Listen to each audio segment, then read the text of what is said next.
compréhension. Donc, revoici Yewwi Askan Wi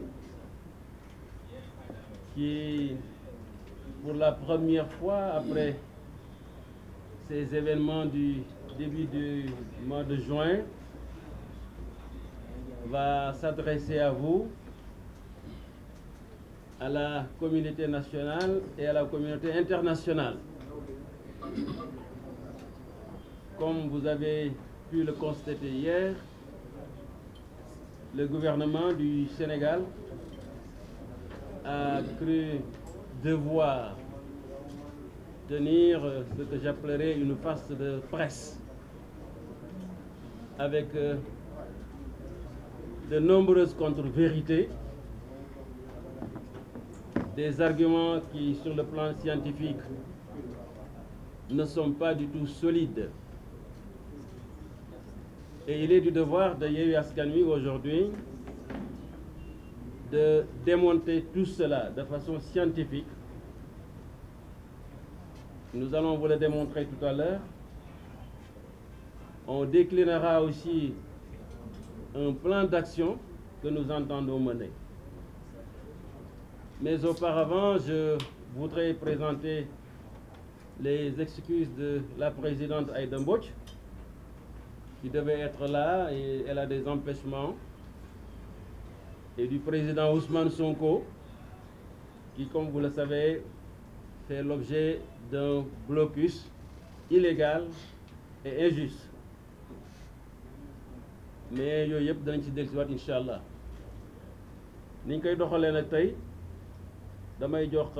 Cheikh Tidiane Dièye mu introduire wax leen li nga xam ne moom la ñu bëgg waxtaanee. Hier, jeudi 15 juin 2021, la bande des 4 était de sortie. La bande des 4, les Men in Black, comme je les appelle, vous les avez vus avec leur costume sombre pour la circonstance, qui étaient tirés à 4 épingles comme pour se donner du courage. Et ils ont servi au peuple et à la communauté internationale un discours poussif, avec des arguments souvent tirés par les cheveux, visiblement gênés et parlant très fort, comme pour se donner justement beaucoup de courage, parce qu'on le sait, ils sont pour la plupart hantés par la mort de tous ces jeunes Sénégalais tombés entre 2021 et 2023. Des jeunes qui ont été fauchés à la fleur de l'âge, du fait de l'irresponsabilité de ce gouvernement, qui, aveuglé par sa soif de pouvoir et son désir de détruire politiquement, moralement et peut-être physiquement l'opposant Ousmane Sonko, a laissé naître et grandir un complot sordide et un dossier mortifère qui a aujourd'hui profondément déstabilisé le Sénégal. Nous voulons rendre gloire au peuple sénégalais, à ces jeunes, ces milliers de jeunes, voire millions de jeunes, sortis le drapeau à la main, souvent scandant l'hymne national pour faire face et sauver la démocratie du Sénégal, aujourd'hui malmenée par Macky Sall, la République du Sénégal privatisée par Macky Sall, et pour sauver l'état de droit qui aujourd'hui est détourné de ses fonctions régaliennes au profit d'un groupe au pouvoir. Nous commencerons, comme le gouvernement, comme leur sortie d'hier, à poser le contexte. Ce contexte, quel est-il, contrairement à ce qu'ils ont présenté eux? Nous revenons ou retournons en 2021 pour commencer par ce complot sordide, un complot d'État, conçu et exécuté sur 2 ans pour détruire Ousmane Sonko. Monsieur le Président Macky Sall, vous le savez, dès 2015, a sorti cette phrase devenue aujourd'hui comme une boutade qui est répétée partout: je réduirai l'opposition à sa plus simple expression. Il l'a dit lors d'une conférence de presse à Sokone. Et depuis lors, il ne s'est jamais gêné. Il n'a jamais reculé dans cette tentative et dans cette volonté d'attaquer l'opposition. On l'a vu, ce qu'il a fait à M. Karim Wade, qui a été emprisonné puis exilé. On l'a vu également avec M. Khalifa Sall, qui a été jugé, condamné et qui a été déchu de son mandat de député et même qui a perdu son poste de maire de la capitale. Et c'est la même méthode qu'il a utilisée contre beaucoup de candidats qui sont ici à la présidentielle de 2019, les empêchant d'être des candidats par le système du parrainage. Et c'est là qu'il a essayé de continuer avec Ousmane Sonko, profitant de Covid-19, pendant qu'il restreignait les libertés, pendant qu'il augmentait ses pouvoirs pour réprimer le peuple. il a profité également pour laisser passer ce dossier politico-judiciaire afin d'utiliser Ousmane Sonko. Le premier drame de ce dossier, c'est d'avoir instrumentalisé malheureusement la femme, le corps de la femme, pour des raisons politiques. Malheur pathétique pour un pays comme le Sénégal qui se disait démocratique avant. Le premier élément que nous voyons dans ce contexte, c'est l'instrumentalisation de la justice et la violation de tous les droits d'Ousmane Sonko.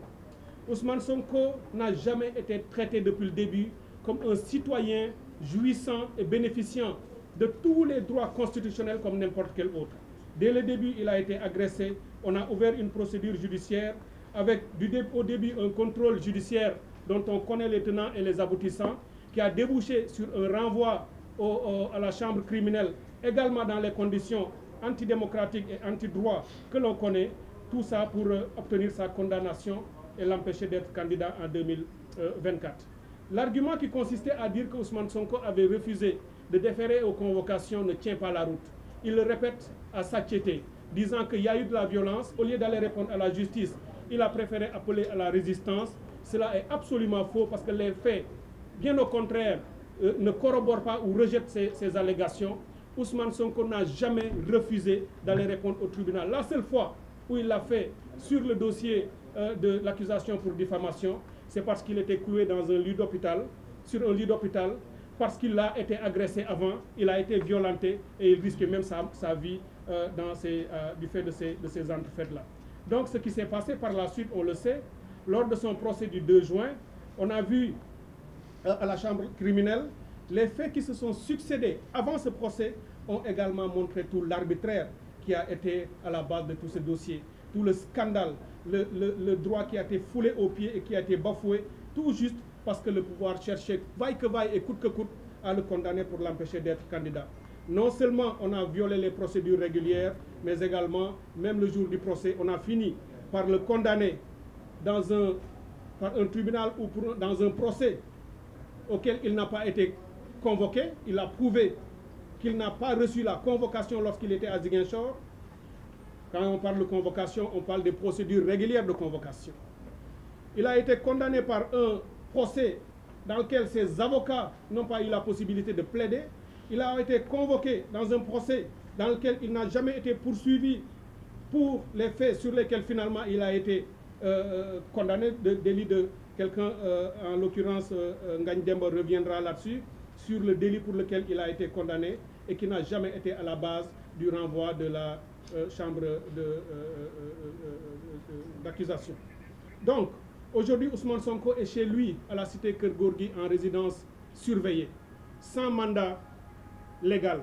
C'est d'un arbitraire sans nom. Et c'est ce qui se passe aujourd'hui au Sénégal. Et tout cela par la volonté d'un seul homme, M. le Président Macky Sall, qui décide que Ousmane Sonko et sa famille doivent rester enfermés dans ce quartier. Ils ont eu recours aux milices, aux forces occultes et au banditisme d'État. Ce qui, bien entendu, a un nom, c'est la privatisation de la force publique. Qu'est-ce qu'on a vu? Après la condamnation illégale d'Ousmane Sonko, le peuple sénégalais, notamment les jeunes, se sont mobilisés, se sont levés pour le défendre. Et on a sorti une force inouïe contre ce peuple. Et ce qu'on a tous constaté de nos propres yeux, à l'intérieur du pays comme à l'international, c'est qu'on a vu sortir les milices, les nervis du pouvoir, qui ont été armés et transportés par des véhicules qui étaient stationnés devant leur siège. Et tout le monde l'a vu. Et on a vu marcher aux côtés des forces de l'ordre ces nervis armés par le pouvoir et qui ont justement commis des exactions sur la population civile désarmée. Et c'est cela la seule vérité. Malgré les fanfaronnades de la bande des 4, les Men in Black, ça reste constant que ces gens-là ont agi au vu et au su des forces de l'ordre et de sécurité qui n'ont pas agi pour les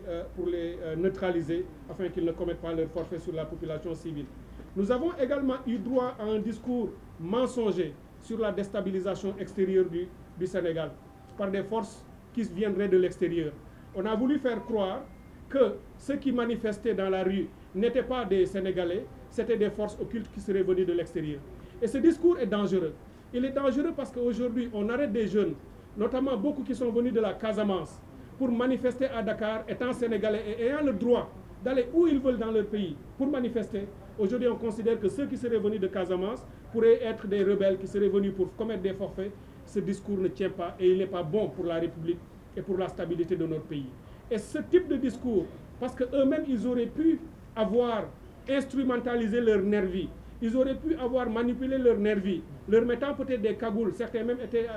visibles, pour commettre les forfaits, les casses et les destructions, afin de les mettre sur le dos de l'opposition et des jeunes Sénégalais qui manifestaient. Ça également, Yewwi Askan Wi le rejette fermement. Également, un autre problème de ce contexte, la violation du droit constitutionnel à l'information. C'est un droit consacré. Le gouvernement du Sénégal a coupé Internet. On ne voyait ou entendait ça que dans les pires dictatures, Birmanie, autres Corée du Sud. Mais aujourd'hui, qu'on nous dise qu'au Sénégal, on a fait des restrictions sur les réseaux sociaux ou coupé Internet, cela est une catastrophe pour le pays. Encore plus grave lorsqu'on coupe le signal d'une télé et une radio comme Walfadjri. Nous le dénonçons avec la dernière énergie et demandons rapidement que cela soit réglé. Les enquêtes impartiales qui ont toujours été annoncées, qui n'ont jamais été tenues. Le 7 dernier, ils ont fait une conférence de presse annonçant l'organisation d'enquêtes, qu'ils mèneront des enquêtes impartiales. 2021, ils avaient dit la même chose. Jusqu'au moment où nous nous parlons, il n'y a jamais eu d'enquête. Ceux qui sont morts avant et qui le sont aujourd'hui, toujours leur mémoire nous hante parce que nous ne sommes pas capables de montrer qui a commis les actions ayant conduit à leur mort. Concert enfin de réprobation, de condamnation internationale qui cloue le Sénégal au pilori. Aujourd'hui, du rapport du département d'État américain, au rapport de Human Rights Watch, au rapport d'Amnesty International,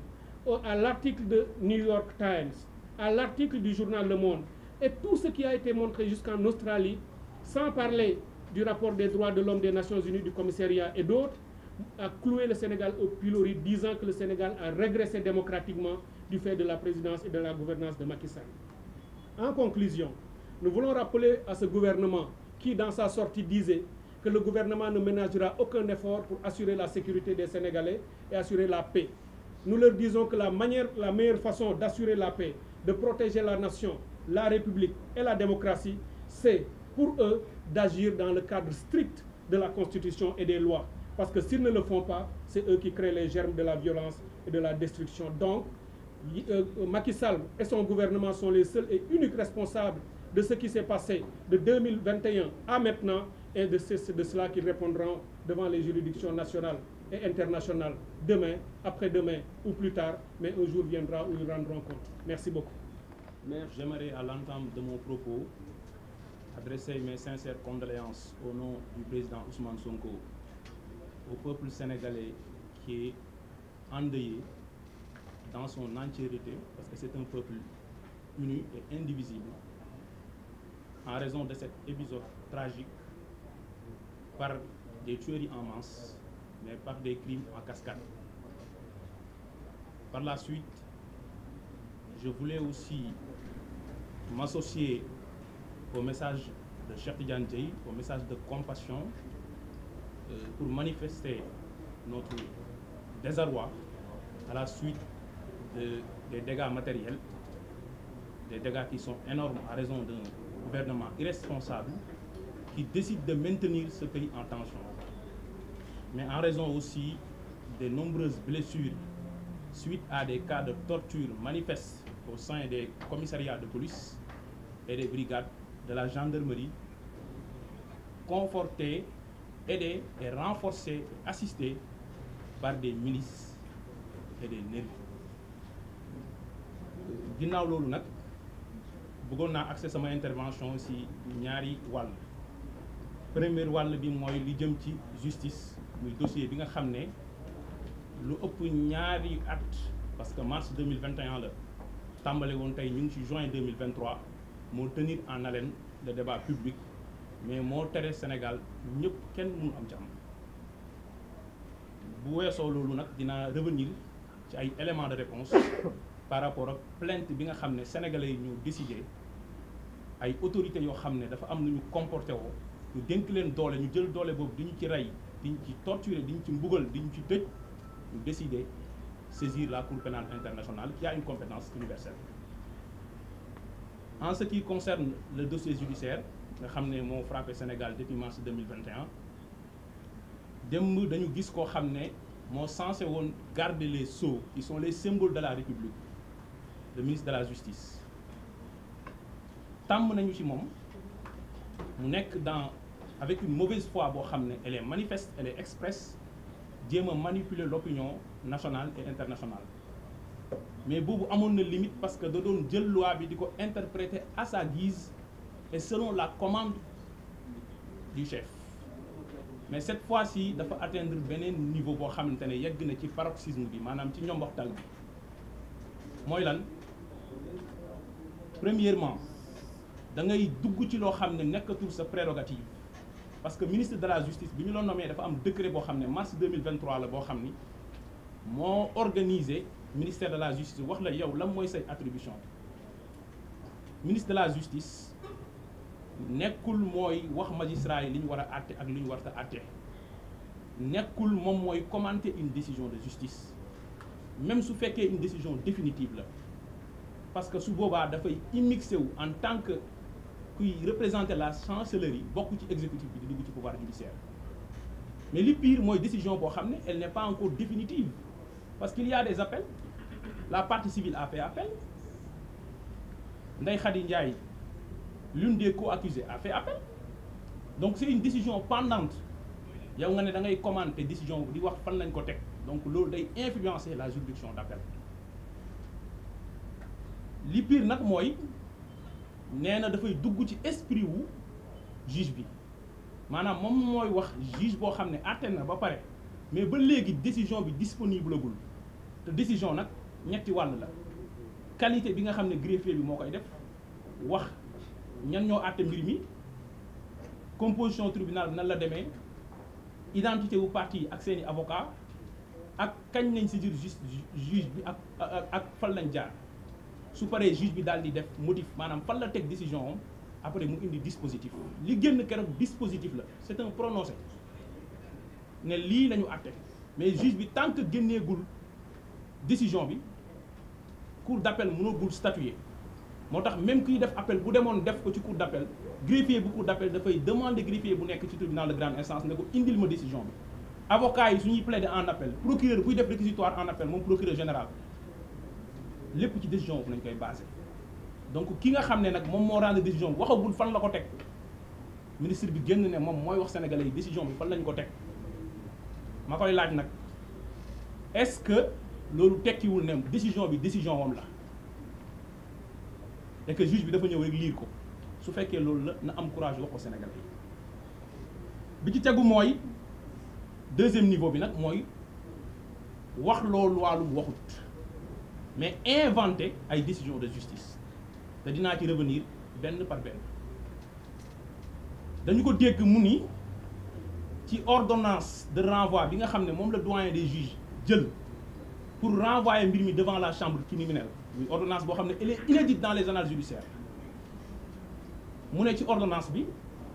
dañu renvoyer Ousmane Sonko le président Ousmane Sonko pour corruption de la jeunesse mu ne loolu ci liñ ko renvoyer woon la bokk ne daal di ne dem leen ngeen lire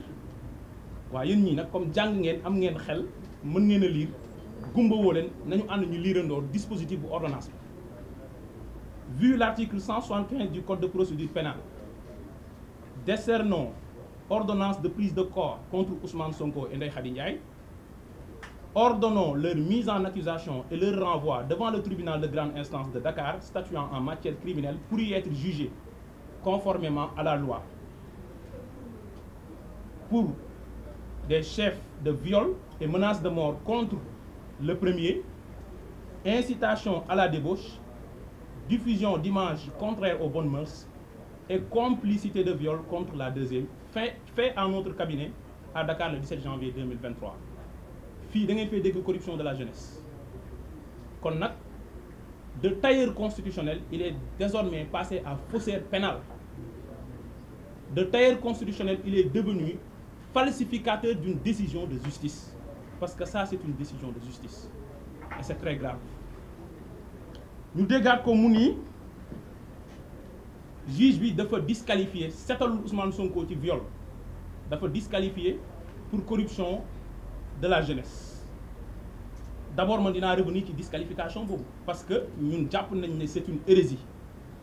ni mu nekkee hérésie mooy disqualification mooy dañu am lu ñu lay toppee benn infraction bi la mais dafa am ay circonstances aggravantes yoo ko defee maanaam dañu lay toppee sàcc mais sàcc bi da nga koo ànd ak keneen muy vol en réunion wala sàcc bi da nga koo def ci guddi parce que circonstance aggravante la wala da nga ko def avec escalade da ngaa tëb mur wala da nga ko def avec effraction wala da nga utiliser moyen de locomotion da nga utiliser oto wala moto c'est des circonstances aggravantes bu ñu demee ba ci biir gis ne nekkete bi ngay sàcc tëboo mur wala bi ngay sàcc naam timis 19h moo jot mais timis jotagul guddeegul ñu daal di disqualifier en vol simple loolu mooy disqualification mais toppee nit viol muy yàqtaan ne dafa forcer nit tourner fële ne la da nga def corruption à la jeunesse da ngaa ger ay nit pour yàq leen ça n'a rien à voir kon c'est pas la même infraction mais moom nee na disqualification ni mu ko firee moom l'agrégé en droit mooy juge bi nee na séq nañu ñoom ñaar waaye nag séq boobu moom tuddeewu ko viol li mu ko tuddee mooy da nga koo nax te fekk xale la woon loolu nag ñuy wax sénégalais yi ne du dëgg c'est un pur mensonge parce que loolu la tudd bu ngeen demee tribunal ngeen def archive yi décision de justice yi ñu génnee yëpp yoo xam ne dafa am disqualification c'est la même motivation dañu naan attendu que les faits par exemple de vol en réunion initialement reproché à X s'analyse plutôt en vol simple s'analyse plutôt ça veut tout simplement dire que li ñu la doon toppee fireetul lii lële la firi bu ñu ko gisee lii la ñu wan te loolu juge bi nag mooy wane après en quoi corruption de la jeunesse am na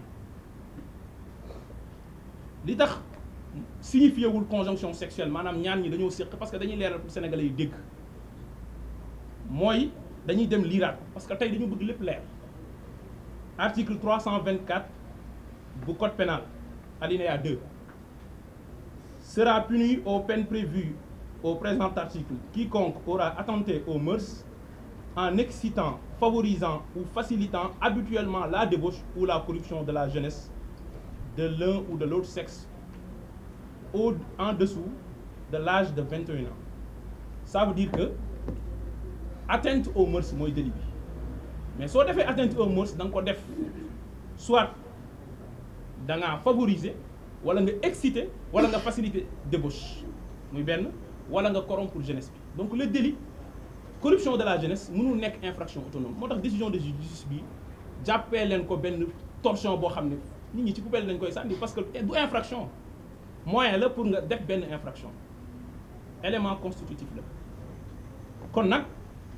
mën nga favoriser wala nga exciter ay jeunes pour ñu nekk ci débauche tey bu la neexee nga tabax sa kër dugal fa ay xale yu góor ak yu jigéen ñiy caaxaan tu as favorisé tu as excité tu as facilité la débauche ils ont moins de 21 ans mais est-ce que yow da ngaa séq ak ñoom relation bu dee góor nga ay jigéen ya fa nekk bu dee jigéen nga ay góor ya fa nekk kon bu taxawee ne bu ñu nee corruption de la jeunesse mooy conjonction sexuelle encore il a déformé la loi mais il a falsifié une décision de justice il ne peut plus être digne de garder les sceaux qui sont les symboles de la République parce que le département de la justice c'est un département de souveraineté c'est extrêmement important beneen bi mooy mu ñëw di wax ci contumace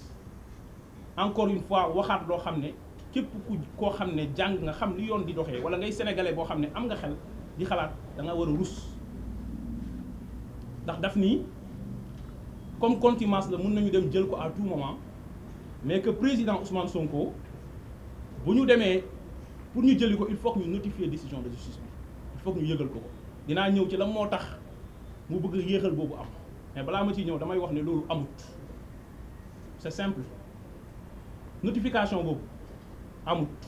bu ngeen demee lire article 345 bu code pénal daf ne bu ñu la condamné pour contumace décision bi dañ koy afficher au dernier domicile du contumax mooy ki nga xam ne moom nañu woo ci procès criminel te ñëwut au dernier domicile foofu nañ koy afficher waaw koo xam ne contumax la dafa daw génn par exemple te loolu mooy contumace naa ci ñëw mais loolu yegg seeguma ci kooku nan ngay demee di xaar pour notifier ko notification ak signification du benn signification ak citation du benn loolu ay termes la yoo xam ne ñi nekk ci pratique pénale xam nañu ko même pratique civile léegi ñëw ni la dañ lay notifier lu ñu lay notifier te yow nekkoo fi nga daw tant que notifié wuñ le procureur di la jàpp du la jàpp kon que Sénégal war nañoo tiit bu dee trafiquant de drogue bu ñuy war a àtte mu daw wala koo xam dafa rey nit bu dawee tant que notifié wuñ ko décision bi kenn du ko dem jàppi loolu c'est grave c'est indigne d'un ministre de la justice kon nag loolu ñu siy jaaree yéen sénégalais ngeen xam ne le droit pénal, ce n'est pas de la littérature constitutionnelle. Non, ce n'est pas de la littérature constitutionnelle. La pratique de procédure pénale, ce n'est pas la théorie à l'amphi, à l'université. Non, non, c'est différent. Li ngay wax da nga koy dund jëfee ko mais nga teg ko ci bonne foi pour mën a wax loo xam ne sénégalais yi bu ñu ko déggee dinañ xam donc yooyu mooy ñetti fausse nouvelle. Donc c'est une diffusion de fausses nouvelles et elle est punie par l'article 255 du code pénal. Li mu def moom mooy wasaare ay xibaar yoo xam ne wérul moom la def. bëggoon naa nag su ma paree ci moom ñëw ci contumace nan la ñuy mën a waxee ne Sénégal koo xam ne xam nga fi mu dëkk xam nga domicile am boo ko bëggee jëli tey suba nga jëli ko 19h bu la neexee du fanaan këram bu fekkee sénégalais dinañ la ci bàyyi barricade këram yow yaa koy garder léegi donc c'est kër góor gi mooy zone bi ëpp sécurité ci Sénégal nga ne yow da nga ko condamné par contumace. Article 345 boobu noonu mooy wax au dernier domicile du contumax mooy contumace mooy koo xam ni c'est un fugitif maanaam dafa daw mais koo xam fi mu nekk nan nga koy condamné par contumace loolu nag day interroger sénégalais yi ñi xam ban justice nañu am. asalaamaaleykum maa ngi nuyu ñi toog ci assemblée bi yëpp di nuyu askanu Sénégal ci suma mbokk yi. wax léegi jaar rek foofu lay tàmbalee mooy di yëkkati ay kàddu njaal ndax mënta ñàkk ndax ñun ñëpp ñoo ñàkk suñu ay njaboot kàddu njaal ci ñi nga xam ne ñoom ñoo fi faatu ci jamono yi ñu weesu ndax manifestation yi amoon ak répression violente bi nga xam ni jot na cee am di rafetlu itam di féliciter maître Ngagne Demba Cheikh Tidiane Dièye ak député ñi ma jiitu di yëkkati ay kaddu leeral tuuti rek ci kaddu yi nga xam ni démb ministre de l'intérieur yëkkati na ko ndaxte gis nañu conférence de presse bi nga xam ne am na moom ak naataangoom bi ñu naan ministre des forces armées ak ministre de la justice bu ma yeboo sax à la suite de Cheikh Tidiane Dièye mi leen woowee les 4 mousquetaires xaw ma woowee les 3 larrons de la République mais des larrons bien marinés nag à la sauce de l'injustice ñooñu rek doy nañu cocktail molotov dañu naan xale yi dañu créer cocktail molotov mais ñooñu ñooy cocktail molotov à 3 parce que explosion bi Sénégal nekk di dund ñett ñi ñoom ñoo ko waral ci seen ay doxalin kii ci justice bi nga xam ne daf ko jël di ko bind ak bindee nu mu ko neexee kii ci ñi nga xam ni xamul lan mooy rôlu FDS ba tey mu dugal leen ci loo xam ne mosuñu cee dugg dans l'histoire politique du Sénégal ñëpp dañu mës a respecter suñu force de défense et de sécurité mais kii itam ci ay allégations yoo xam ne jàpp na ni muy ministre de l'intérieur mën naa wax ba dippi wax ay wax yi lu dëgg wëlbati ko Sénégal nag jamono yi dafa naqaree waxee parce que xale yi su ma nee xale ñun ñëpp ay xale lañu parce que dañoo bokk ci génération boo xam ne ñi dañ naan maturité ñi naan immaturité ñi naan responsabilité réew mi dañu ko soppi parce que ñi nga xam ne ñoo jiite te war a wax dëgg ñoom ñoo deful seen réew te xale yi nag ay la yeween mag ñee leen jur xale yi mag ñi ñoo leen jur mag ñee leen meññ mag ñee leen yilif waaye bu ay mag sañee taxaw ci penc di wax yoo xam ne ay xale yu tuuti mën nañ koo teggi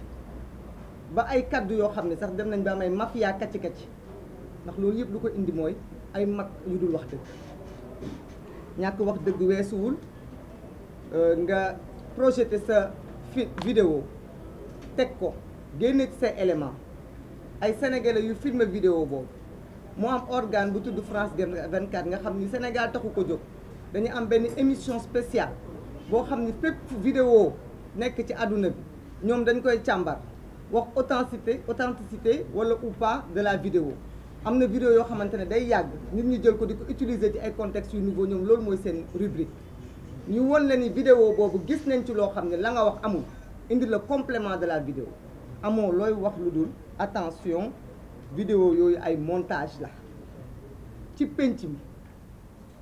ci pencum Dakar ci pencum Sénégal ay magum jëm yor des preuves de li nga wax amul yow nga taxaw indi leneen jël ko imputé ko aux réseaux sociaux. nan la réew mi di baaxee nan la réew mi du baaxee bu nga xamante ne ñi ñu war a jiite nekk suñu état ñoom ñoo nekk un état bandit, un état voyou, un état boo xam ne dafa am ay milices, un état boo xamante ne ministre de l'intérieur dafay taxaw naan dañuy def ordre public parce que dafa am ñoo xam ne dañuy toog ba mu neex leen songu kër jàmbur. gis ngeen fii suñu ay rang suñu tante suñu mag suñu mbokk muy Aïda Mbodj këram dañ ko songu taal ay oto permanence su président Gakou ñu taal ko fii ñu songu ko kan moo njëkku songu yi ñoom daal bu leen neexee ñu orienté débat bi jël violence bi bu ko xëpp opposition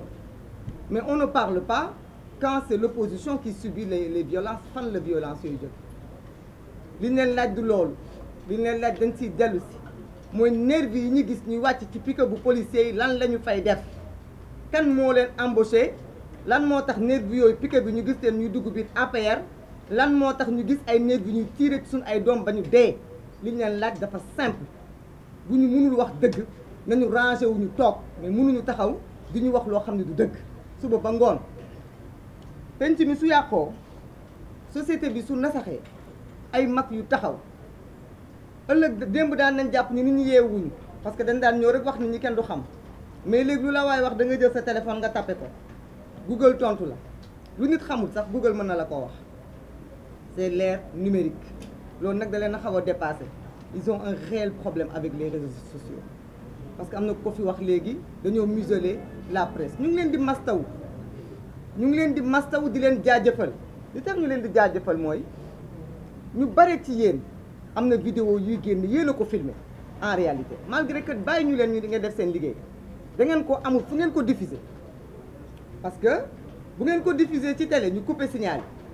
bu ngeen ko diffuser ci yenn plateforme yi sax seen ay patron dañ leen di menacer. Donc réseaux sociaux yi moo fi nekk parce que là les gens peuvent ouvrir des comptes diffuser les vidéos du France 24 moo ñëw filmer vidéo yi déedéet ay sénégalais yoo xam ne kenn ku nekk ak sa partition ci combat bi ñi seen ay balcon lañ nekk ñi seen ay terrasse ñi seen ay fenêtre ñu gis ay jigéen ñoo xam ne dañu làqatu di filmer ku nekk da nga def sa rôle ci combat bi ñooñu ñoom ñoo filmer ñu jël ko teg ko maintenant film bi moom bu ko tegutoon xëy na bu ko neexee mu ne amut mais moom moo xool la ka ca neex mu dagg ko moo tax ñu ne fen du bijjaaw te booy wax waxal dëgg rek parce que dëgg la nit mënul changer mais bu waxee contre vérité problème bi mooy pour nga mun ko ñëw réparer suba buñ la laajee doo mën a wax li nga waxoon démb parce que da ngay am problème pour fàttaliku li nga waxoon démb loolu moo dal gouvernement bi fi nekk. wax na itam ministre de l'intérieur wax na ci affaire légalité nee na blocus bi am kër Ousmane Sonko ba ñu woo sénégalais yi ñu ko Déthié waxee léegi pour ñu dem libérer ko mu ne ordre public boo koy def da ngay appuyer wu ci 4 mbir moom ministre de l'intérieur moom moo ko wax 4 mbir yi nee na benn bi légalité la benn bi nee na nécessité la benn bi nee na proportionnalité la beneen bi nee na réversibilité la ñeent yooyu yëpp xam ngeen ni amul benn bu ci am ndax légalité boo amee sañ-sañ tëj nit ci këram génneel décision de justice bu la ko may muy légalité amuloo ko. Nécessité quand un état se dit fort force reste à la loi la situation maîtrisée wax ne dafa nekk nécessité mu bloquer un adversaire politique y a problème nañ seetaat wax boobu lan moo ci nekk dëgg lu ci dëgg. Proportionnalité dañu ne parce que moom bu jógee di def ay déplacement day am ay trouble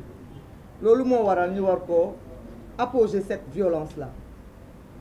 est-ce que loolu war nañ ci mën a taxaw nangu ñun nag ay sénégalaises lañu ay jigéen lañu kenn ci ñun ku nekk yaa ngi waajal sa bopp di waajal tabaski tabaski nekkatul sax fête religieuse tabaski fête culturelle la ñi dañuy namm seen paaka yi gën a ñaw ñi waajal seen i xar ñu ko amul lijjanti ba am ko ñenn ñi ñawlu seen i yére mais la base de cette fête c'est quoi mooy la famille mooy nit ñi saafonte ku ne jóg dem seeti sa moroom ku ne jóg dem seeti sa mbokk ñu baalonte àq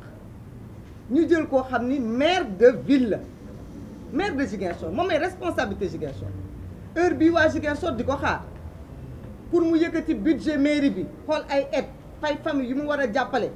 ay nit ñi mu war a seet ay nit ñoo xamante ne dañ ko jox seen kaddu te état bi nangu ko léegi kooku la ñu ne dañu koy xañ moom mu déplacé wu dox ci vaquer à ses occupations léegi ñuy laaj jàmm ji sénégalais yi di woote te kenn ku nekk bëgg ko te ñun ñii ñu jiitu leen ci parce que foog naa ni jàmm kenn ku ne ñaanal ko sa moroom parce que bu ko amee nga am ko bu Sénégal nekkee ci jàmm ñun ñëpp ñooy nekk ci jàmm mais bu Sénégal nekkul ci jàmm kenn du nekk ci jàmm kenn ku nekk rek dama lay demander nga jël sa bopp nga mettre ko à la place de la famille de Ousmane Sonko pas jëmmam mais ay soxnaam ay doomam est-ce que normal la parce que da ngeen nekk ci espace politique nit ñi di waajal tabaski ñu ne la yéen du ngeen génn seen kër yéen du ngeen ñawlu ji te kenn ku ne nag pourtant ku la xañoon ñawlu ji nga xataraay na ko lu tax du ma ñawlu ji waaye moom nee nañ leen du ngeen dem ñawlu ji déedéet yéen du ngeen lettu ji sénégalais bu nekk naka def ci boppam ña fa dëkk ñëpp nee nañ leen du ngeen génn du ngeen lettu ji seen i mbokk du ñu ñëw ci yéen seen xale yi duñu dem defi ñaani ndéwénel kenn du ñëw ci ñoom ñaan ndéwénel kii nekk maire d'une capitale moom du dem ay mbokkam duñ ko gis ña yëkkati seen kàddu jox ko duñu dem ci moom ne ko baalonteeg moom àq est-ce que loolu nit war na ko mun a accepter jàmm nag mu ngi commencé ci kenn ku nekk nga respecter sa devoir sa liberté morom tey tollu nañ foo xam ne ñun ñëpp dañuy wax benn kàddu bëgg nañu jàmm bëgg nañu salaam waaye est-ce que bëgg jàmm war na mën a tax ñu accepter ñun lu ñu xamante ne duñ ko mayee ñun suñu bopp ñu demander ko na ko keneen moom mayee ci jëmmam c'est la question que je pose à tous les Sénégalais bu kenn naa fekk bu kenn parti pris nañu wax ndax normal na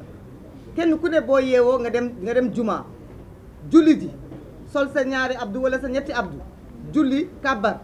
saafonte ak say mbokk ñu ne am na sénégalais boo xam ne moom dañu ko xañ loolu te amul base légale bu ko xañ amul base juridique bu ko xañ est-ce que loolu en tant que sénégalais war nañ ko mën a nangu waxuma sax en tant que jullit mais en tant que sénégalais ci suñu culture ndax war nañ nangu loolu woote bi ñuy wootee le 25 suñu yéene mooy balaa le 25 blocus boobu mu dañ ndax suñu yéene du ni ñu ko bëgg a jaayee yee fitna ndax dafa am ñuy jaay seeni xar ci rond point yi ndax jamono yu fet lañ nekk ndaxte Sénégal fi mu toll bëgguñu ay déedéet kooku di jaay xaram bëgg lu mu yóbbu ci këram pour tabaski am na ñu teree tabaski dañu koy woo moom mu bokk ci xeex bi bu dee dañoo xañ ñooñu ñu génn kii di jaay tiseem kii di ñawlu ca marché ba kenn ku nekk li ngay def li tax nga di ko def lan la pour tabaski moo tax bu tabaski jotee ba ñu ñaanalante ba ñu rendi xari keroog ca bés ba ok est-ce que normal na ñun ñi ñu nangu keroog ca bés boobee mu am kër goo xam ne fii ci Sénégal dañ leen a tëj ràpp ne leen yéen du ngeen génn te kenn si ñun ku nekk sol say daal yu bees doxantu dem ak ñëw est-ce que loolu jaadu na bu jaadoo rek ba yeboo kon ñu xam ni bu président Macky Sall jógee ci moom ay la yëwén ba yeboo mu wër ñun ñii ñëpp def ndaxte nag fi mu jëm moom bii mooy dernier rempart pour ñu dem ci dictature ndaxte lii bu jàllee fii ci Sénégal dëkku kilifa diine yi dëkku kilifa aada yi dëkku nit ñi nga xamante ne tabaski dafa fu ñu ko teg bu ñu nangoo ñun ñëpp kenn suñu ku ne tabaski ci jàmmam ak salaamam naan kafem naan ataayaam tëdd nelaw am ñoo xam ne xañ nañ leen ko ñu ne fipp wuñu ñun duñu bokk ci ñooñu ñun yàlla bu ñu yàlla boole ci ñooñu ñun bisu le 25 dinañu woote dinañ daje dinañu ànd dem ñaara mën a am soit ñu libéré ko ñëpp dellu seen kër ci jàmm wa ilaa libéré wuñu ko nañ yokk kaso yi nañu yokk kaso yi ñu jàpp ñu ñun ñëpp ñu dem tabaski entre 4 murs ñu xam ni lii ñu àndoon di ko mbébét di ko xeex 2022 ba léegi dëgg la ci ñun ànduñu woon rek pour na rafet na jekk àndu nawleeg àndu gor la ñu àndee loolu mooy suñu woote ñu ciy woo kenn ku nekk nag ñi nga xam ne nag ci diggante bi wallaay bëgg nañu lakk seen i yàpp ci jàmm te gaz lacrymogène du ko xeeñ nanu jóg ku nekk sol sa dàll nga xool la nga ca mën dox nga dox ko ci wut ci jàmm ba loolu am ku ko ci deful itam wax dëgg yàlla amal nag honnêteté bu toll ni nga toog seetaan ñi nga xam ne ñoom bëgguñu musiba wante par solidarité et puis aussi par mémoire par mémoire de ces jeunes qui sont morts pour éviter injustice bi mënuñoo toog suñu ay kër uuf suñu ay jëkkër uuf suñu ay doom uuf suñu ay njaboot de faire comme si de rien n'était. benn point la ci wax du gudd dañu ne juge bi dafa disqualifier fait yi wax ne Ousmane Sonko le président Ousmane Sonko dañ koy topp pour corruption à la jeunesse xam ngeen lan moo nekk ci wolof corruption à la jeunesse corruption de la jeunesse mooy xiir ndaw ci lu bon xiir ndaw ci lu bon mais su leen xamee ne état du Sénégal jigéen sénégalaise bu am 18 ans révolu su fekkee ne dafa décider jaay boppam bu demee gisi état bi daf koy jox carnet de santé ne ko nag bu la neexee nga dem ci mbedd mi wala dem ci hôtel yi wala fu la neex nga jaay sa bopp boo feebaree danaa la jël en charge entre état du Sénégal ak Ousmane Sonko ci loolu kan mooy def corruption de la jeunesse donc pour wax rek que ni loolu nga xam ne ni moom la ñu ko toppee waxi caaxaan la beneen point bi may daaneele moo nekk li nga xam ne ni moom le ministre de la justice des forces armées wax maître Sidiki Kaba mu nekk lu graaw te lu doy waar maître Ngagne Demba Touré ñëw na ci waaye dafa am point boo xam ne nii bu am solo bu mu fàtte ci li nga xam ne nii mooy acte yi ñuy considérer comme crime contre l'humanité te article 7 du statut de Rome wax ko en réalité ñaar fukki acte la au lieu de fukk ak benn bokk na ci bi nga xam ne nii moo ñuy gën a concerné dama ne sax moo ñuy gën a concerné parce que disparition yeeg yooyu yëpp concerné na askan bi mais fi ñu war a gën a teg curseur bi mooy le point E de l'article 7 qui est relative à l'emprisonnement ou toute autre forme de privation grave de liberté physique en violation des dispositions fondamentales du droit international mooy kaw Ousmane Sonko parce que dañu ko tëj privé ko ay libertés physiques loolu c'est un crime contre l'humanité donc su fekkee ne maître Sidiki Kaba moom mi nga xam ne ni dañ ko xamoon ci bu jëkk ci défendre les droits et les libertés des personnes moom moo ñëw ba nguur ngacc valeurs yi mu amoon moo ñëw ba nguur ngacc humanité bi mu amoon moo ñëw ba nguur ngacc lépp loo xamoon ni amoon na ko bu jëkk di défendre les libertés kon moom dañ koy fàttali ne ko lii mu wax méngoowul ak li am mais loolu yëpp li ko waral mooy nous sommes en face d'un régime qui a peur nous sommes en face d'un régime qui a la frousse nous sommes en face d'un régime qui panique parce que li leen tiital moo di xam nga li ñuy woowee l'arroseur arrosé parce que le président de la République Macky Sall ba mu ñëwee wax nañ ko sànq en 2012 dafa wax ni il va réduire l'opposition à sa plus simple expression maanaam dana def ba opposition bi du ñu exister leaderu opposition bu mu yaakaar ni war na ko mën a uutu ci lii mu nekk comme président de la République mu jël benn épée de Damoclès teg ko ci boppam léegi nag li ñuy wax arroseur arrosé mooy moom fi mu nekk nii benn épée de Damoclès moo nekk ci boppam parce que fi mu nekk nii ci biir moment bi nga xam ne nii moom la nekkee président ak bu jógee fii nekkatul président yoon mën na dal ci kawam Cour pénale internationale de justice mën na ko convoquer dal ci kawam moom ak ñi mu àndal loolu moo leen tiital moo tax amatuñu jàmm moo tax ñuy génn di wax loo xam ne nii méngoowul ak li am te lenn li nga xam ne nii aussi war nañ ko fàttali mooy le président de la République avec son régime ils ont opté pour ne pas respecter la loi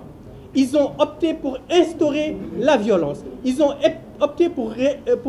gouverner avec la violence loolu nag askan Sénégal rek moo ko mën a dindi te moo tax ñu leen di ñaan le 25 bi nga xam ne nii Yewwi Askan Wi mi ngi woo Sénégalais yépp pour ñu ànd dem kër président Ousmane Sonko jëlee blocus bi ñu ngi leen di ñaan Sénégalais yëpp taxaw ci Sénégalais yëpp ànd ci ba loolu nga xam ne nii mu nekk lu ñuy mën a jàppale le président Ousmane Sonko parce qu'il le mérite en réalité depuis mu dugg ci politique li muy xeex yëpp ngir askan bi la donc jar na nag jot na ñu rendre que la monnaie de sa pièce jot na qu'on lui renvoie l'ascenseur et loolu c'est le début du commencement parce que it buñ jógee fi foofu la volonté d'un troisième mandat dafay dem et dañuy imposer le président de la République mu def une élection inclusive ba képp ku bëgg a bokk donc ñu ngi woo opposition bi ñu ngi woo société civile bi ñu ngi woo kilifa diine yi ñu ngi woo ñëpp ñu taxaw le 25 dox dem jëli Ousmane Sonko jëlee blocus bi blocus bi nga xam ne nii moom lañ ko teg injustement ñu ngi jéggalu ci guddal bi wasalaamaaleykum